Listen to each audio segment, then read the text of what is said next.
गिबि गिबियाव आं खौरांगिरि नोंथांमोन लोगोसे जोलुरखौ मोजां मोनग्रा गासै रायजो राजाफोरनिसिम बे समाव आं गाहाम हामलायनाय जासिबाय।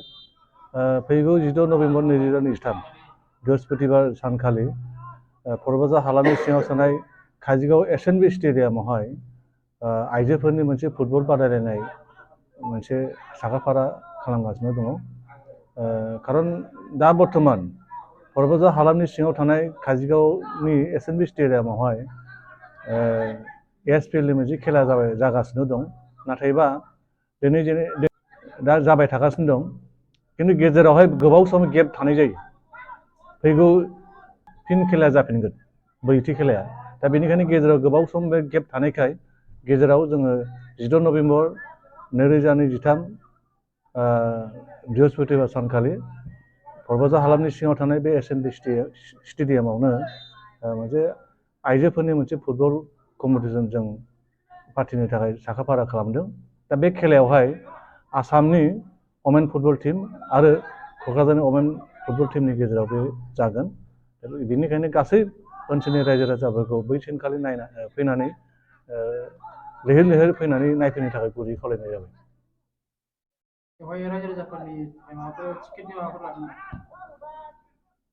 टिकेटखौथ' आगोलावबो जों लाखादोंमोन, बिदिनो देग्लाय बेहायबो लानो सिन्था खालामदों। गेलारिनि थाखायबो दङ, जेनेरेलनि थाखायबो दं। बेखौ जों सावरायनायनि गेजेरजों लागोन। सम दंबावोथ' गेजेरावहाय, गाबोन सानसे सम दंबावो। गतिके निसय रायजो राजाफ्रा जाहाथे माने उसुबिदा जानाङा, बेनि थाखाय जों एसे खमावनो खालामनाय जागोन। बे मोनसे गेलेनायाथ' मोनसे एन्टारटेनमेन्टनि पार्ट जाबाय नालाय, दा गतिके नायोबा मोनसे रंजानायनि मोनसे खाबुखौ मोननो हायो। गेलेग्राफ्राबो रंजानायनि खाबुखौ जों रायजो राजा होगोन जिहेतु, गतिके बयबो फैनानै नायफैब्ला मोजां, नायफैनांगौ आरो सामलायगिरिफोरखौ बा गेलेग्राफोरखौ थुलुंगा होफैनांगौ। खारन बे टीमानो आसामनिफ्राय वमेन टीम जानानै दिल्लीयाव गेलेहैगोन। गतिके बेवहाय आसामनि गोबां मुंदांखा माने आइजोफोरनि मुंदांखा फुटबल टीम बा जोलुर गेलेग्रा आइजोफ्रा बेवहाय बाहागो लाफैगोन। मुंदांखा दङ। इण्डियान टीमाव गेलेनाय, आसामाव गेलेनाय गोबां बेबायदिनो रोंगौथि गोनां आइजोफ्रा बेवहाय गेलेगोन। गतिके नायफैबा मोजां। नमस्कार। পোনপ্ৰথমে মই মিডিয়া বন্ধুসকলক অভিনন্দন তথা ধন্যবাদ জ্ঞাপন কৰিছোঁ। আগন্তুক 16 নৱেম্বৰ 2023 চনত আমাৰ কাজিগাঁও এছএনবি ষ্টেডিয়ামত এটি মহিলা প্ৰীতি ফুটবল খেলৰ আয়োজন কৰা হৈছে। উক্ত খেলত অংশগ্ৰহণ কৰিব অসম ৰাজ্যিক মহিলা ফুটবল দল বনাম কোকৰাঝাৰ একাদশ মহিলা ফুটবল দল।